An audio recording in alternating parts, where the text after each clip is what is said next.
right, welcome back to Morning Cafe right here, and we're at that favorite segment of the day where we discuss matters politics and also the current affairs. But today is especially dedicated to the politics of the weekend that have culminated to so much bile being, of course, witnessed across different people in different parts of different parties again. And we keep asking ourselves whether indeed it was an undoing for us to proceed to that level of multi-partyism, and whether the quest for democracy is literally going to be attained at all with the kind of negative politics that we play right here in the country. But how negative are they? I cannot say that. Of course, I'll have to get the help of my panel this morning, the panelists of the day. We have Muthiora Kariaira. Thank you so much for your time this morning, and we look forward to hear what you have to say in regards to this. Is the party leader, TGN. TGN, Muthiora, stands for? TGN is the Great Nationhood Party of Kenya, the fastest growing party in the Republic. Is it the very same party that you had gone with that time you were seeking presidency, running mate of Jeff Kaluuya? Dr. Jeff Kaluuya. Yes, Kaluuya. In 2017, we ran as independent candidates. All right. Then going forward, we are building a vehicle that will provide a platform for all forward-thinking, visionary Kenyans who want to reimagine a different nation, a great Kenya. All right, so someone is asking, 2022, now that it's here and everyone is talking matters 2022, it will be unfair to call you on set, discuss Jubilee, discuss ODM, Wiper, and not discuss your party. So you will be a running mate again, or you will be vying for presidency? Well, if at all. In the introduction, you did say that I'm the party leader. So we expect you to TGN. vie. All right. In 2017, I was on the presidential ballot. So as a party leader, your guess is as good as mine as to what position I'm gunning for in 2022. We're right here speaking to a potential president, which is great. I mean, I have been following up on what you've been doing, and genuinely speaking, give credit where it's due. That was some good way, and boldness that was, of course, presented by you at that point. That youthful touch on matters leadership. So we look forward to 2022, and we wish you nothing but the best. And now we cross over to also another Madam President right here. Betty Adera, Kanu Women Congress, Nairobi, and of course she's joining us on Skype. Good morning, Betty. Good morning, Linda, and good morning, my fellow panelists. We're not able to get Betty very well. Thank you for the opportunity to have me here. Thank you so much for your time. Also, a very strong person on matters politics, fronting the interest of the ladies, and also, most importantly, fronting the interest of the young tax. So, thank you so much, ladies and gentlemen, for your time this morning. And I think the main discussion then culminates from the events of the weekend on matters politics. First of all, we are expecting that Jubilee meeting this morning at 9 a.m. And we've been treated to so much shock and drama and purge and, lots of, uncomfortable moments on matters politics, if not for us, at least for the contenders or the Jubilee Party members, those ones who were asked. What do you expect of this meeting this morning by the President, Betty? Well, I think the President, Uhuru Kenyatta, is continuing to tell the country that he is in charge. He is the party and only party leader of Jubilee, and he wants to put his house in order. And if there are any elements who are trying to derail him from achieving his own mission and vision for this country, then this is the time that he wants to go ahead and read the Riot Act. But I also think that he wants to reassure his members that he is still in charge, and that he wants to tell them that, look, except we pull together in one direction, then Wanjiku stands to suffer going into 2022. We're talking about a coalition and not a party as it stands right now, Muthiora. I mean, these changes that we witness on Jubilee Party, the party that is supposed to ensure that the people get development. I mean, there's so much activity ongoing there. Contrary to what the common Mwananchi would have expected, it's a ruling party. So we expect answers from them, but that is not what we've been getting. What do you make of this, even before we expound more on what you expect of the President's address this morning? What we've been treated to is the same charade that we've seen before, where parties do not actually belong to the members, but parties belong to particular individuals who set them up.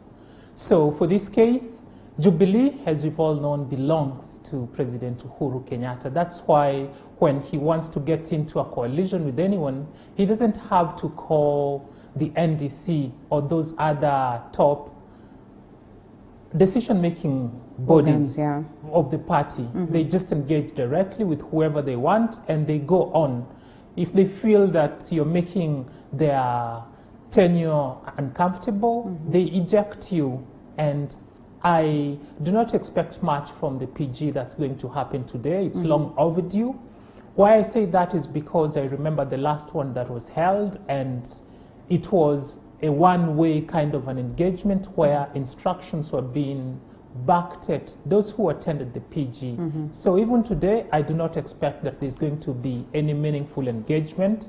It's just going to be instructions being given to the parliamentary group that's going to attend this meeting. All right. Betty, you say that probably it's time now that the president has woken up and realized the essence of coming out so that he is able to protect his legacy. Do you feel like the Jubilee Party agenda, President Uhuru Kenyatta's agenda, has politically been attacked, as many would have argued, as you know, that is the former, of course, party chair also said at this point that this party has suffered political leprosy for the longest of time from the Jubilee Assembly, which, according to them, has been in existence for the longest of time. It's just that officially they came out open to speak of it. Look, for me, I believe that the president, from where he sits, realizes that his party Jubilee was just a vehicle to get him into power. But once in power, remember, he has to account to every single Kenyan within the jurisdiction of this country. Now, just in any family, like in any family, Linda, if you see your kids and your family matters going astray, as the head of family, what do? There is a time for consultation, and there is a time to sit your people down and read the Riot Act.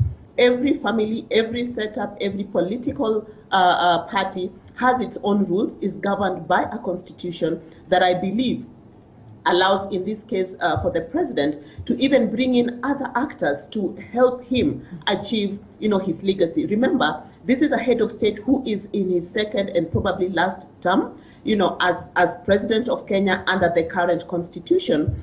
And I think every single day he's asking himself, and we Kenyans are also asking that, hey, in the 10 years that you will occupy that seat, what is it that you will have done, for Kenyans? He laid out a clear vision for his second term presidency, where he laid out the Big Four agenda. And the minute he laid it out, up to this very day, Linda, we are seeing bickering, we are seeing a family that stands divided. Now, why is it that he's coming in a little bit too late? Don't you think it's a little bit too late now that we've had these talks? And Muthiora, you're allowed to come in, because in my own opinion, or maybe in my understanding, we've been talking about the aspect of Jubilee differences for the longest of time. And as David Murade says, that this has been ongoing for the longest of time.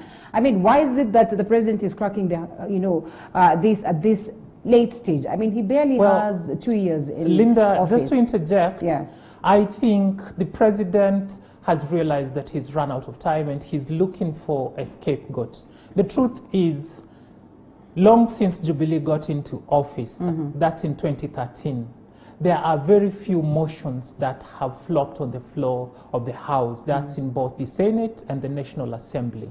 So when we have a meeting like that, which is happening today, the PG, you ask yourself, if they're going to whip members, is it because these members have not been effective? Since 2017, you look at the record and you'll realize that Jubilee has not lost any motion on the floor of the House, which basically means that the members of Parliament have been doing a superb job. Okay. It's not possible to say that the government has not been able to perform because people have been politicking. They are politicians. They were voted into politics, and so from time to time they'll give their opinion based on what the sentiments on the grounds are.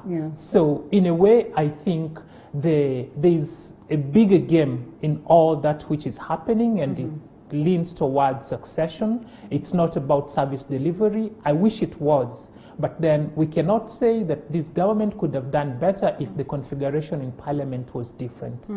All right, interesting view right there. Betty, coming back to you, we've seen this, and we officially call it a coalition because we've seen the incorporation of KANU, your party, coming on board to join a Jubilee party. We've seen Wiper the latest. And again, this comes, of course, in a way of ensuring that unity is upheld in the country. But equally, we see differences that come out of this. Today morning, we were touching on one story that has been captured, where we now see, some of the Wiper leaders deciding to go there with the likes of Kivuta Kibwana. I mean, is this causing more harm than good?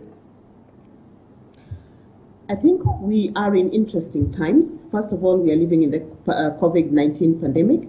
We have an election, coming in just in under 2 years, and we have a presidency whose term, is coming to an end. And of course, succession politics, is just a natural process and a natural conversation to have at this time. Look, if I speak for my party, KANU has been a friendly party to Jubilee even before 2017. So let's get that right. Now, the post-election pact, that was signed between KANU party and the Jubilee party under the presidency of Uhuru is just a statement that is saying that, look, there are like-minded people, there are like-minded, parties out there that if we bring them together, together we can be stronger, and we can offer services to Kenya. Now, back to the issue of services, Linda, you realize that 2017 was a unique time historically for Kenya. We went to election twice,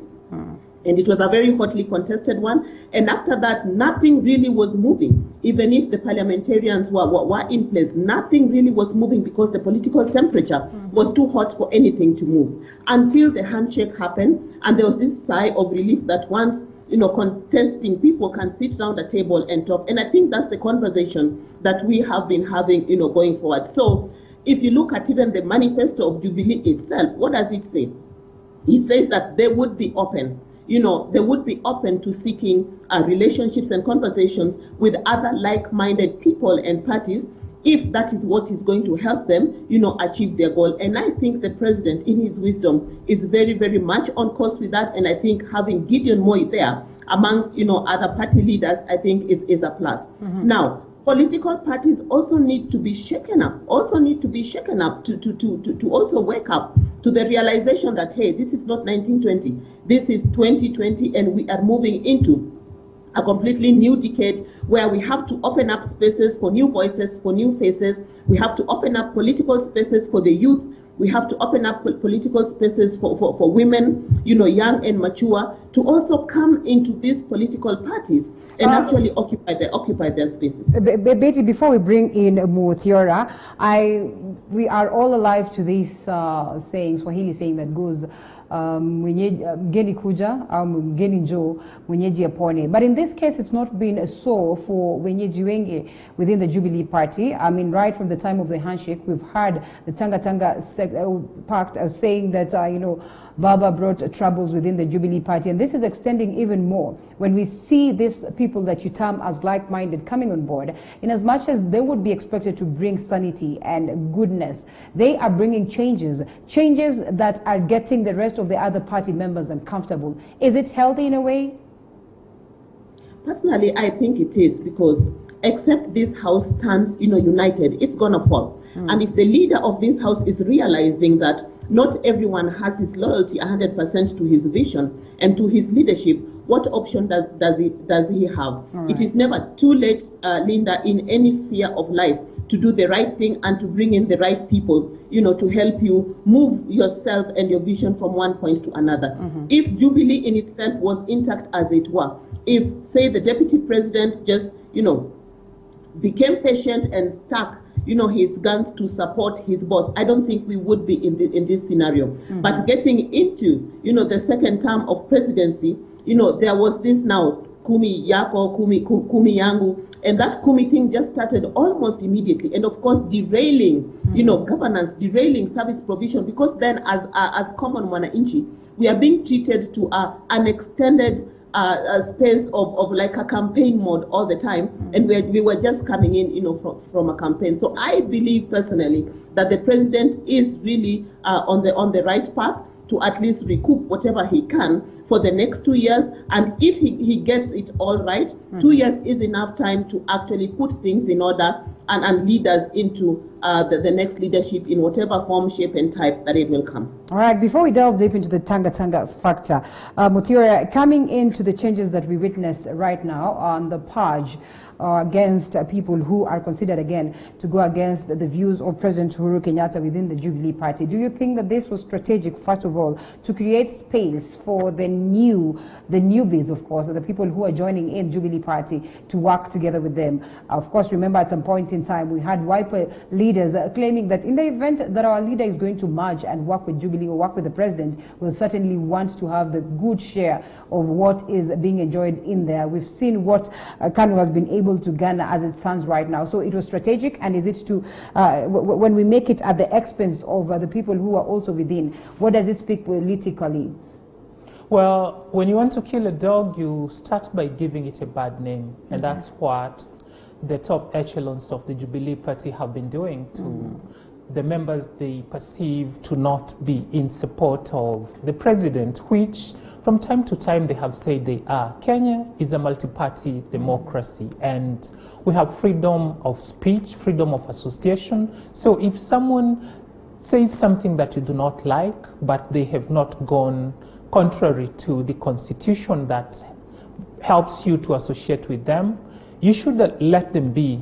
And that's what the Jubilee Party should have done. I must laud parties like CCM, like Wiper, like KANU, for having it in them to be able to penetrate into the ruling regime, because we realize that the ideas they've had have not been the best. So maybe with this new entry of these players, we're going to have better service delivery through new ideas. So I must congratulate those parties that are looking to infiltrate the system. That's a good thing. But that being said, we must not look away from the fact that we're being told that these coalitions are coming to be so that we can bring unity in the nation. You cannot be creating unity while at the same time making your own members scatter.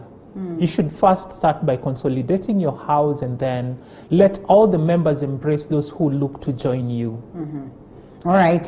Speaking of which, these ones, one would say, you'd want to have them together, you'd want to incorporate them, you'd want to ensure that your members are all well catered for. But it looks like they are also determined to exit the stage. Now the Jubilee Asili, something that has been considered to have been in existence, for 6 months now. Of course, originally the Hustler Nation, still the Hustler Nation, Tanga, and now to Jubilee Asili. And they are giving us mixed signals. It seems like they're going to register this party, seems like they're not going to register, seems like they're Jubilee Damu, seems like they're not Jubilee Damu. I mean, when you look at how Tanga or Team Tanga or members of parliament allied to the Deputy President William Ruto have been playing or have been releasing their cards, what does it speak? I mean, is it cause for worry for President Uhuru Kenyatta? He should be very worried, because these are members with whom he started this journey, and yet at the point when he's going to retire, he's not with them. So clearly he dropped the ball somewhere, whether it's his own making that they bolted out or it's their own ambition that has caused this division. That is out there for Kenyans to decide. But I believe with good leadership, like we've seen in some of the established democracies, parties do not disintegrate. They look to serve, and they never part ways until they have delivered value to the people who put them in office. All right, and as they would say, President Uhuru Kenyatta has his own reservation of the majority leader, that is Aden Duale, and it looks like today's meeting will highly also determine his fate as it stands right now. That is the majority leader of the National Assembly. What do you make of today's meeting, or what are your expectations? And knowing very well that at some point Duale has been saved, yet he was amongst the key people who seemed to be on the verge of losing it as it stands, Betty. I believe everyone has an opportunity in life to see the light. So probably Honorable Duale, saw the light and took a 100% turnaround and realized that in the ship, the vehicle that got him into the National Assembly, there is only one party leader and only one center of power and leadership, and not two. So today's meeting, I think, is one meeting that we all wait with nostalgia to just hear, what it is that the agenda is, what it is that's going to come out of it. And of course, within the backdrop of, the Jubilee Asili affiliates arguing that they are not going to, attend the meeting because they don't want to be somewa detained, they don't want to be, insults hurled, into them again, and all that, which to me are actually issues that are neither here or there, because I'm thinking that when the party leader calls, show up, and then within that space, speak up. Speak up your mind, what it is that's eating you up, instead of, going round and treating us to street shows. But coming back to the Ford Asili, I think for me the thing is we are living within an expanded political space in Kenya and dispensation, and everyone is free legally at any time to move out, create your own party and go. If you feel that the party you got into is no longer serving your interests, very well, we get it, we understand that, and we feel you. But you can't have your cake and eat it. You can't say that you're here, but you're also saying this house is not good, and you've created another one, then go. You have a legal right to legally now, register that party and just move and go back, to Kenyans and seek their mandate within a fresh vehicle. And if they will bring you back, and within that your space where now you're free to speak your mind and really rant the match you want. I think these individuals need to do the honorable thing and just say, hey, the Jubilee House is no longer working for us. Let us just walk out and create our own house and go there and seek a fresh mandate, so that Kenya is treated to political discourse that actually adds value, rather than just bickering and bickering, and every single day people being treated to this. It's either you're here or you're here, which I don't think is a good thing, for the common mwananchi. What constitutional options do, of course, the Tanga team have as it stands right now in the event that they would decide that they will go their way? I believe they can resign. I believe they can step out of the positions that they hold, that they acquired because of the vehicle that we are calling Jubilee, and then go back to Kenyans and seek a fresh mandate. It is clearly written there. But my point is, you cannot have your cake and eat it. Loyalty within political parties is non-negotiable, according to me. And we are seeing this across political parties. Even within ODM, we are seeing some elements that are saying that we are in the National Assembly because of using the ODM vehicle. But if you look at where their loyalty actually is, it's not with the party leader of ODM. So I think my statement cuts across. All right, okay. Mudira, and the president received petitions from the members of parliament expressing lack of confidence in Duale, and he has gone through the petition and made a decision, probably what he's expected to tell us today. Do you suppose then that if they are to save Duale, or if they are to let him there, will it again alter the activities of course, Jubilee Party as it stands, or as they would argue as it now? And also the aspect of party loyalty that Betty brings on board is something that we've seen today. You are a party leader. Would you be forgiving, if at all, one of your party members would would decide to take the disloyal card and present it to you?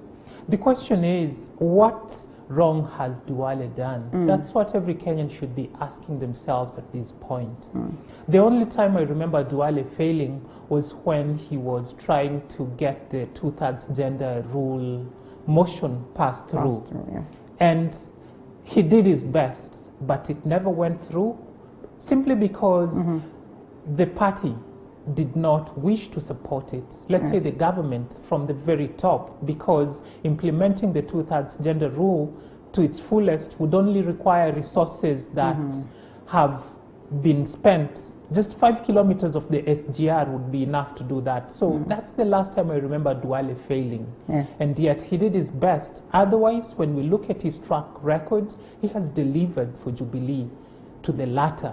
So when people gang up and say they want to oust him, you wonder, what exactly do they want? Because for someone in his position, you look at how many motions he's been able to push through, and Duale has been very successful.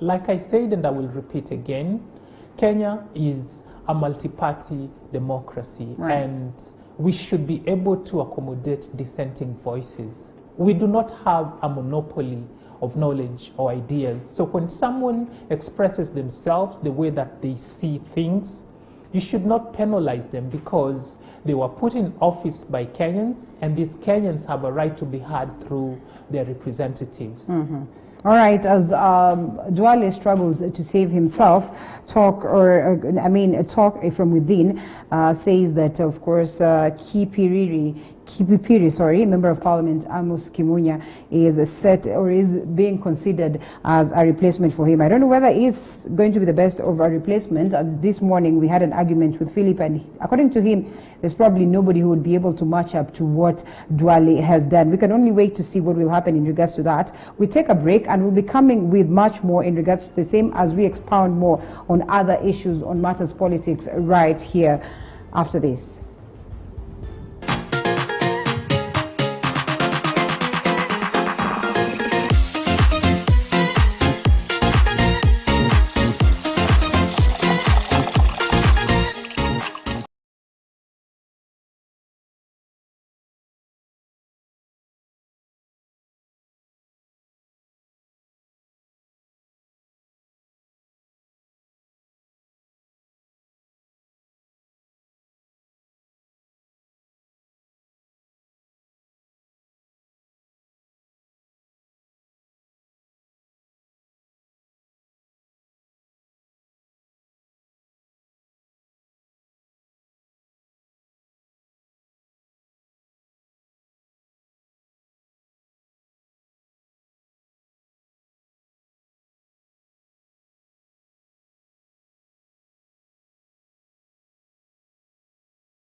Welcome back to the broadcast. This is Morning Cafe with me, Linda Alela, and on set I have Muthiora Karira. Thank you so much for your time. Or is it Karira? I really find it as a tongue twister. Muthiora Karira. Yes. Muthiora Karira. It's a tongue twister. Thank you so much, of course, for choosing to stay with us, and also Betty Adera. We are expounding more on matters politics right here in the country. And one thing that we have seen also is that there are people who are allied to the Deputy President William Ruto and are now officially deciding otherwise and taking a different direction. Among them, Madam Waruguru, who is of course also like EP, a member of Women Rep, and she comes out to call upon the DP to tame it or tone down. And this is what she says, that this is why the Deputy President William Ruto might be impeached at a time like this. And she comes out to expose some of the issues or some of the games and the tricks that the Deputy President William Ruto has been playing so far. And this comes barely weeks after she decamped to, of course, joining this other side. And, you know, you've seen her constantly with Baba. One would argue for sanitization amongst the members of parliament who were expecting to face the purge. What do you make of this, Betty, this coming from a woman? Like I said earlier, we are living in very, very interesting times, and every single day we are treated to, you know, drama and more drama. And I want to believe that, well, everyone has a right and an opportunity to rethink, you know, their positions and stance in everything. And probably Kate is one of those who like saw the light and just saw that perhaps, you know, aligning himself to the number 2 within the Jubilee perhaps will not, you know, serve her interests or take her to whatever destination, you know, she really wants to go to. And of course, you know, came to Baba to make a point. But I'm thinking that this is a time for, I mean, in the name of God, all elected leaders to pull in one direction, of course respecting their respective party positions, but at least, you know, put a focus on providing services, you know, for Kenyans. The people of Laikipia, the women and children of Laikipia look up to Kate, you know, to show leadership, to provide guidance on a couple of issues. And right now, you know, COVID-19, and I was myself in Laikipia just 2 weeks ago. But whatever is happening on the ground is actually very different. So for me, I'm thinking that back to the voters, 2022 is not far. This time, let us be careful who we put in those positions. Let us be careful on this person who comes from nowhere, you know, and tells you that I'm going to give you 200 bob, so vote me in, without really looking at their track record and what they're capable or not capable, you know, of doing. But I think for Kate, things might be interesting within her constituency, you know, come 2022. But I'm thinking that this is one of those examples of saying that actually loyalty is non-negotiable. Loyalty within political parties to the party leader is non-negotiable. So probably Kate saw the light and decided to decamp to show her support one last time, you know, for His Excellency and whatever His Excellency the President, you know, stands for, which I think is a good thing. But behind the scenes, people need to interrogate what is it, you know, that has happened. If you were with number 2 the other day, what is it that has happened that now suddenly now you're changing your tune, you know, to sing a different song? What is it that we are not being told? What is this that's happening, you know, behind the scenes?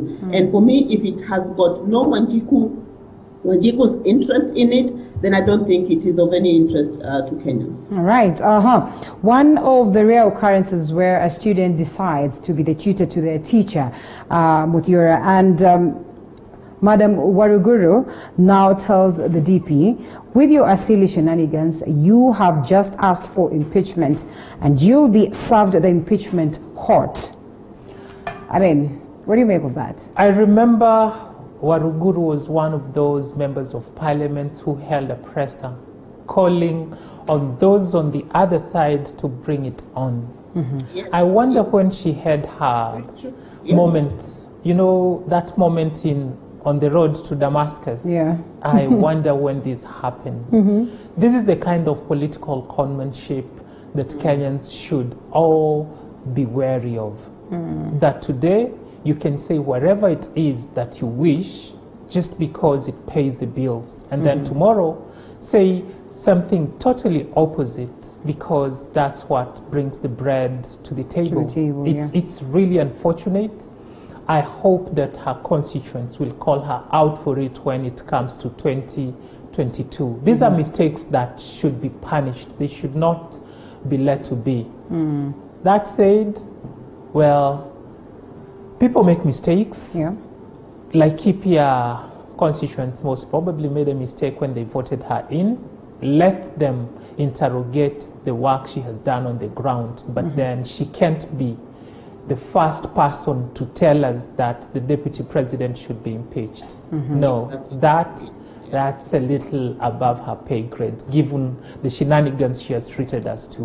All right, and from Waruguru to Waiguru, and residents of Kirinyaga County Sunday, that is on the 21st of June, woke up to Waiguru leaflets that had been circulated on a Saturday night by unknown people. And these leaflets were dropped at Ngurubani, Makutano, Kagio, Kerugoya, Kagumo, Kibingoti, Kibirigwi, most of the areas, in Kirinyaga. The leaflets written, Waiguru must go. They were written in Kikuyu, they were written in English, some of them, just trying to register how much the residents are over and done, with Anne Waiguru amid these talks of an impeachment that are likely to, overturn or take a different turn based on what will be declared at the level of the Senate. Betty, does it show that indeed the people of Kirinyaga are tired, are done and dusted with Madam Anne Waiguru? Or maybe again, this could just be a political game?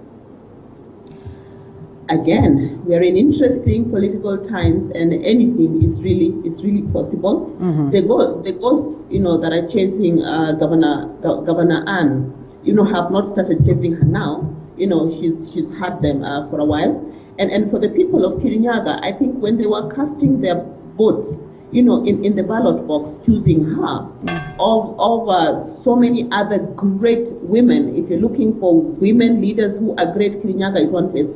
Is one place to go. So I'm just wondering, what is this? Either there's something that has got nothing to do with the people that's chasing her, or what is it that has happened that now Kirinyagians have just realized that, oops, our lady governor must go. Mm-hmm. But I think I personally applaud them through their county assembly for making their voice heard and making their voice heard very loudly.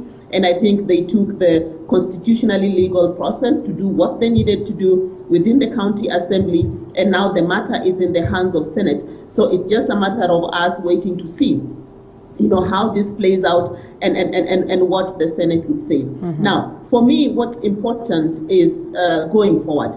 In the event, that the Senate saves her and she goes back, to continue being governor, how is it that she's going to govern?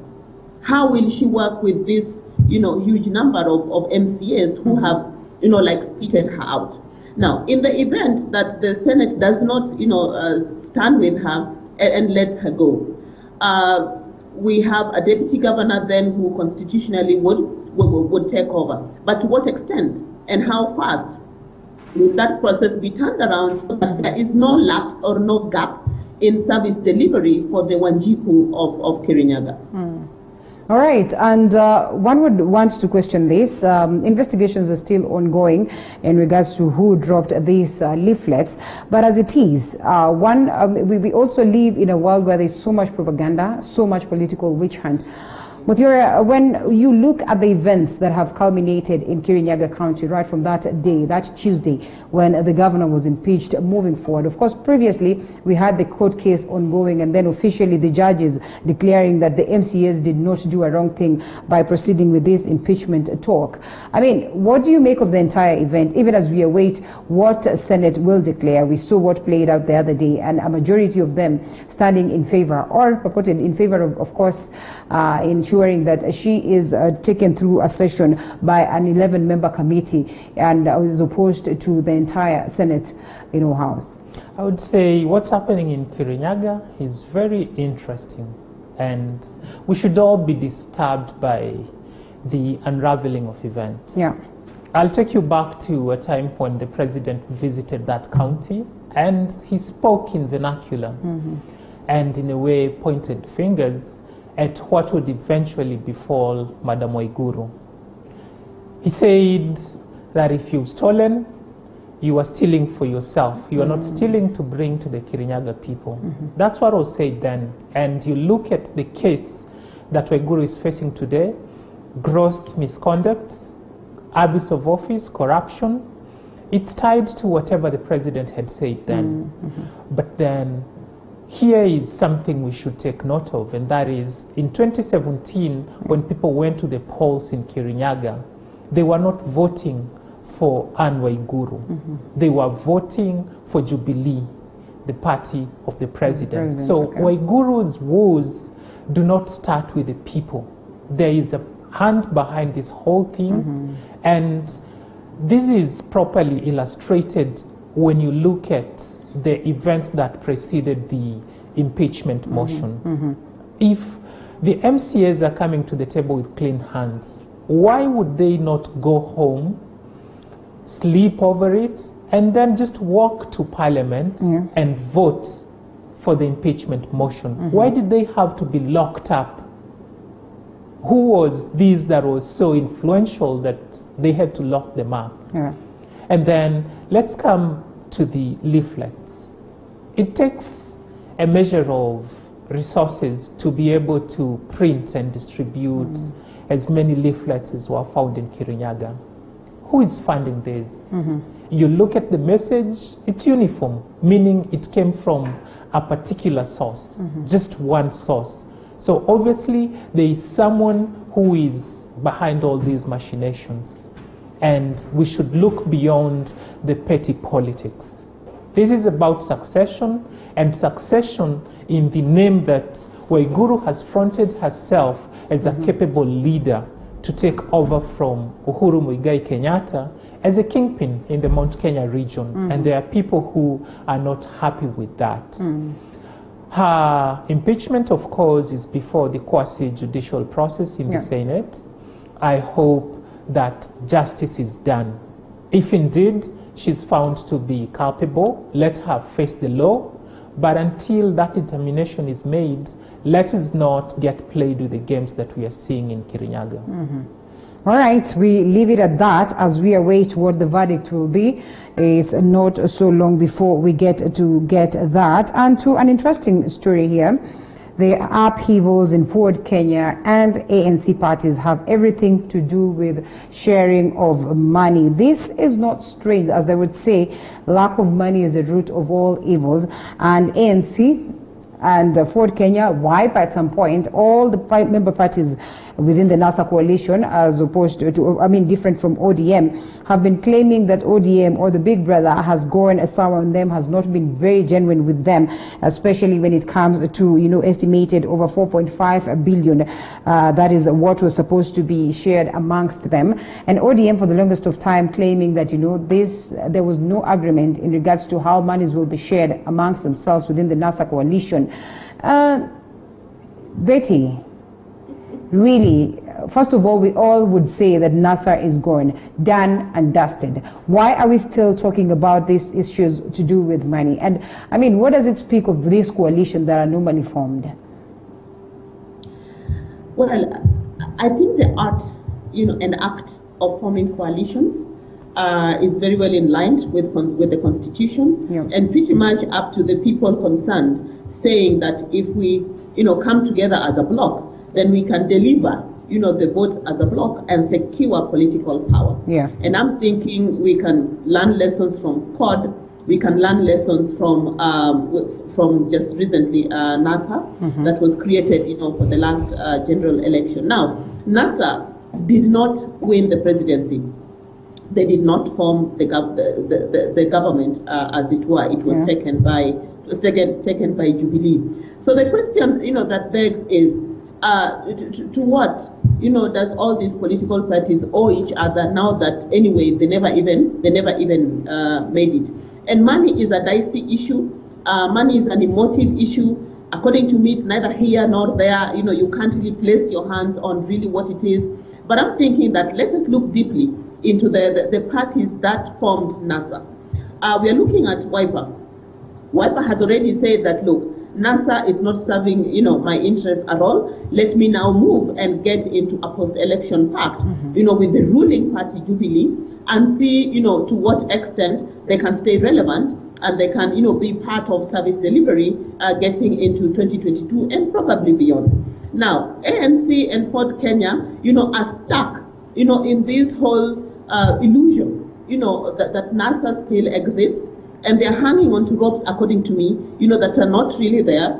And if you look at even the recent coup within the leadership of Ford Kenya, it just tells you that we are in interesting times, and even political parties as they are right now might not exactly be the same in terms of composition of leaders, in it walking into 2022. And I think a big part of this whole drama is also infighting within political parties, and especially for ANC and for Kenya, there's also the broader issue of how does the Malembe nation, come together, and who is this, who would be, their flag bearer for that particular community, so that then they can amalgamate their power of numbers, and move as a block. And we're seeing wrangles, up to that level. So for me, the Malembe nation, politics, to me, goes beyond this NASA issue. It is a bigger question, that needs to be answered, and it's a bigger question that they're currently, grappling with. And I'm thinking they also need new faces, in these political parties, and they're realizing that the door is closing. NASA is not there anymore. The door is closing. It's either now, you move into, a pact, or you're out, of the equation, come 2022. And I think that is, to me, that is really the bigger issue, rather than just money that was not divided properly. Okay, well, in as much as we'd want to overlook this, we clearly see that there's a huge difference. That's where many argue that that is where the rain started beating a NASA coalition. And this is it. This is an issue that has been escalated to the level of the courts. Registrar of political parties saying that, the memorandum that was presented to me did not have any clause touching on how monies will be, divided amongst these party members. And when you look at what Mudavadi says, is that Mudavadi says that the NASA coalition had a clear formula on how the money was to be shared, but he claims that the ODM party deliberately decided to refuse with the share, or refused to share it, and completely we have seen that, of course, playing out. Muthira, coming to you, party funding has always been an issue in Kenya. You, as a head of the, a party, would you just take us through your experiences, and what exactly informs these differences that are normally there when it comes to, party funding, party sharing, and all that?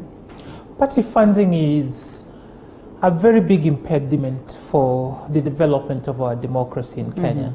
Of course, for a party to access the political party's fund, there is a certain threshold that you must meet, which most political parties do not meet. In fact, only ODM and Jubilee are the parties that reached that threshold in the last election. Now, Kenya, unfortunately, is inching bit by bit, day by day, towards the rule of the jungle, where those who can respect the law only when it's convenient for them, and then choose not to when it doesn't favor them. And this is the case when it comes to the matter of sharing the fund that was given to the NASA coalition. Of course, before they signed below that, above that dotted line, they had talked about how they were going to share the money. But then later on, after the numbers came and it was evident that ODM had the lion's share, of course they feel they are the superior members of the coalition, and in a way the others do not bring a lot to the table. Yet when they brought that ticket to the Kenyans, it was a collective thing. So it would only be fair that they go back to that agreement which they had about how they were going to share these funds, and not look at how things turned out eventually. It's regrettable that it is now boiled down to just money issues. 4.5 billion is a lot of money, and if shared as they had agreed before to these parties, then the struggles we are seeing would stop. You can imagine a party like ANC is due to do its grassroots elections, and they need money for that. And where are they to get this money? Number one, members need to pay up, but then Kenyans do not have a culture of supporting their political parties. Right. That's how we end up saying political parties are owned by individuals, because members do not support party activities. So now that the NASA coalition received money from the political party's fund, they should be benevolent enough, even just for the sake of democracy, to share it with its constituent parties, that is Wiper, ANC, and Ford Kenya. Is that to say if members were actively involved, if they, contributed hugely towards the activities of the party, then we would see a more level of sanity in how these parties are handled? Yes, and it would be a lot easier to hold the leaders to account. Take, for instance, in the Great Nationhoods Party, our approach is that for all our activities, our members need to come on board. We need them to support whatever it is that the party is doing. That's how their voice is going to be heard. That way, those who hold office will know that they are answerable to the people. But unfortunately, the culture, which we are working so hard to change, is that members feel that it's the party's responsibility to do things for them, when in fact, Kenyans should be asking what they can do for their country. And since we are a democracy, we do that through parties. All right, the key principles within the NASA coalition equally facing lots of rebellion within their own respective parties, that is the ANC and also Ford Kenya, for that is Moses Wetangula. So it's a clear indication that, in as much as maybe they could be fighting for this money and unity within the NASA coalition, there's still so much that needs to be done at the level of, an individual party or the party level itself. So that is more like it on these matters politics, but not before we touch on briefly what we've witnessed and the differences that have been there between the judiciary and the executive. It's talk that is still ongoing, and now officially the Law Society of Kenya has a bone to crack, and they picked on President Uhuru Kenyatta. They decided to proceed and take the president to court over his recent executive order that sought to replace the judiciary commissions as well as the independent offices under ministries and government departments. Betty. Yes. We are living within expanded democratic space, and you can see already even a head of state, is and can be taken to court. But for me, in this whole clash, if you like, between the executive, and the judiciary, reflecting on the recent, public statement, by the Chief Justice, I believe that probably there's a lot going on, behind the scenes that we as regular Kenyans know about. But for me, what concerns me is the part that touches Wanjiku. In my view, that needs to be given priority. If someone somewhere needs to be paid out because of a court decision, that really actually needs to happen. As the people are encouraged to sit around the table and just talk whatever issue it is out as gentlemen or ladies, so that at the end of the day there's an amicable relationship and an agreeable one between judiciary and executive. These are two critical arms of government, and in the middle of it is the Wanjiku. In the middle of it is the common wananchi who's looking at both arms for solace and for service provision. Well, okay, looking at that, of course, this one is highly expected to, like you rightfully put it, alter, the interest of the common wananchi hugely. But looking at this direction that the Law Society of Kenya has taken, did it have to reach that point? I mean, President Uhuru Kenyatta is amongst the key people who are supposed to uphold the constitutionalism in the country, Mudhura. But as it is, proceeds to declare this executive order that, was a little bit ish, and most of the people were not even clear of whether indeed it is coming from the president, based on the fact that it was against what the constitution dictates. And now these leaders proceed into court. Did it have to take that direction? Did it have to go to that level? And where does it place then the fight of ensuring that there's sanity within the arms of government? If the Chief Justice is crying for justice, how about the Law Society of Kenya? Well, they had no other course of action but to go to court. At least that's a platform above them, besides just sitting in a boardroom and deliberating on the matter. It's clear, I'm not an expert of law, but then I know when the 2010 Constitution was written, separation of power was put in there because of what the nation had experienced before, when all the powers were vested in one office, and that's the presidency. The president was clearly in breach when he gave that executive power. You read it and you'll see that to the letter and spirit, there is an infringement upon the independence of the judiciary when the executive seeks to do that which the executive order states is going to happen. So I do hope that the courts will deliberate on this matter very soberly without getting involved into the politics that run the day here. But that being said, Kenyans now must wake up and realize that as a republic, our duty is not just to vote in a government. We must also, as a people, stand and hold those in office to account. We've been sitting on our laurels for too long, and now we're being taken for a ride. The judiciary needs to be independent. You can see from the budget that was read the other day that the funding, in a way, outlines the condescending nature by which the executive looks at it. There's no way you can have over 7,000 employees and you get half the budget that Parliament with less than 1,000 employees gets. So let the Law Society of Kenya canvass this matter in court. Let Kenyans be vigilant. And please, Mr. President, let's just respect and uphold the Constitution. And the rule of law, of course, which your administration has not done very well on.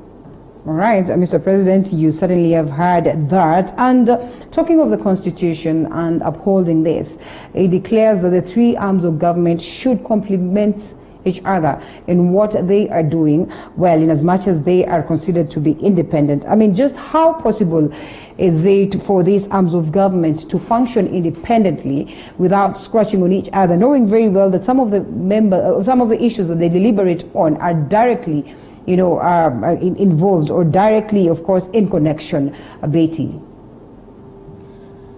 You correctly say that these three arms of government are and should be independent, but they're also interdependent. There's the relationship between the three of them, and the three have to work in harmony together for this, service delivery, back again to that, to Wajiko to happen, the right way.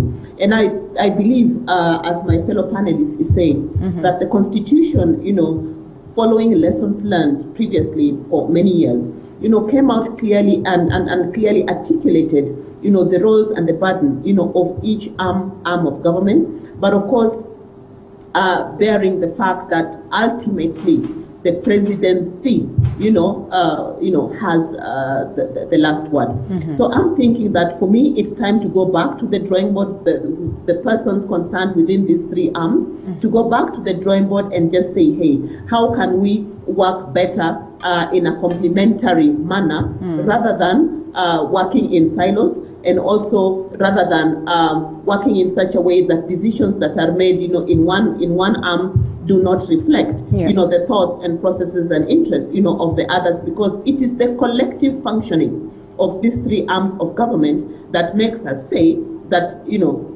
that the government has worked well or has not worked well. But also, I think going forward into 2022, I completely agree, with my fellow panelists that it will be back to us as Kenyans to now, think very critically on the kinds of people that we bring into elective positions at all levels, right? From the MCA, all the way up, so that at the end of the day, we will have no one to blame other than look at us ourselves and say, hey, we are the ones who put this person, into that office, and is he or she, really working to our interests. If we need this streamlined, does it then mean that we might have to review the constitutional clauses that touch on the three arms of government, Muthiora? Linda, no way. Okay. We have not even implemented this constitution. We shouldn't be touching those aspects of the constitution. The places where perhaps we need to look at is maybe how we can strengthen devolution. But when it comes to matters separation of powers, I think it's very clear. Let the judiciary do its role. Let Parliament do its role. Let the executive serve the people as is enshrined in the Constitution. A lot of these issues like I started by stating earlier, that to implement the 2/3 gender rule, we only need 5 kilometers of the SGR, and that story would be done. Yeah. But then people will make it a constitutional matter that we need to amend the constitution here and there, and yet what's lacking is the willingness to implement the law as is envisioned in the constitution. So I would say our constitution needs to be implemented as was envisioned, and we'll be just fine. As we see to it that Maraga exits the stage, what do you envision for the judiciary as it stands right now? Now that he's leaving, a place that is, of course, more of a battleground than, a judiciary that is sane, that is set to deliver justice for the people of Kenya, BT? Well, I think as Maraga is set to exit the stage, he's going to leave an international legacy of among the first, Supreme Court Chief Justices that, undersaw a process where an election petition was actually overruled, right? But having said that, looking at the kinds of issues he was upset about or complaining about not too long ago, is that he's feeling, frustrated. He is going to leave office perhaps a frustrated man. He's going to leave office having not achieved perhaps the kind of vision or legacy that he would have wished, to leave for his successor, to carry on from. He was complaining about some of the Supreme Court judges who, and judges, at large, who needed to have been, put in place by the presidency, and that has not happened, and all these, court decisions that are not being, followed through, and a long list of those. Right. But for me, I think I would want to take this back to his footsteps. That to what extent, is he also contributing to this? What has caused, the deadlock in terms of dialogue between judiciary and executive? How come some of these things are not being sorted out and being brought, to the public light? Has he done enough, to bring people concerned round the table as Chief Justice, to have these conversations done? And what kind of vision, does he have for the next few months, that he has, to be in office? So personally, I think when we look at one man that sits at the apex of this the judiciary as an arm of government, remember it's a whole constituency of people and departments and systems, and all that. But to what extent has judiciary now collectively, been part of the solution to this quagmire? Right. And I'm thinking that the executive is also listening, they're also hearing. To them, I would pose the same question, like to what extent, are you meeting the judiciary in terms of, some of the minimum standards, minimum things that just needs to be put in place? So that would be like my thoughts. But I think it's interesting that we are having this conversation at this time when the Chief Justice has not a lot of time left. Yeah. In his in the tenure of his office. All right, and there you go. I think also we'd love to hear what you have to say, Mathura, in regards to the very same subject as we get to call it a day on this particular segment. Well, Wanjiku will judge Maraga harshly because of the metrics with regard to service delivery. The judiciary has not fared very well under him. You look at how long it takes for a case to be dispensed with. It takes longer lately as compared to before.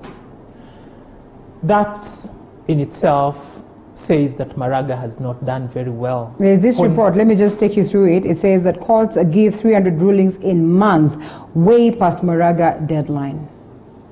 More or less like what you're saying, just alluding to that. Yes. So on matters service delivery, Maraga's judiciary has let Kenya down. Yeah. Now, another metric is corruption. You look at the index that was released the other day, and the judiciary still ranks very highly when it comes to matters corruption. Now, on those two issues, I would say Maraga could have done better. He did not. So, of course, on the headline matters, he came through for this nation. But as he prepares to go home, let him know that we hold that he could have done better. All right, that's more like it. And on that very note, we also leave it at that. We say thank you so much to Betty Adera for your time, Kanu Women Congress Nairobi. And of course, she was joining us on Skype. And Muthiora Carriera, thank you so much for your time. He's the party leader, TGN, and he's right here with me on studio. We're looking forward to have another session with them, even as we expound more on the current issues right here in the country. We await that meeting, and we'll have our reporter, our political reporter, that is Elizabeth Mutuku, following up on the same, and she will be updating us on what will play out as to that. And on that very note, we take a short break. We'll be right back with much more on the lifestyle segment. You do not want to miss out on it. We have so much in store for you. It will make it a surprise until that time when we started. So keep it right here. After this break, Morning Cafe is back with more.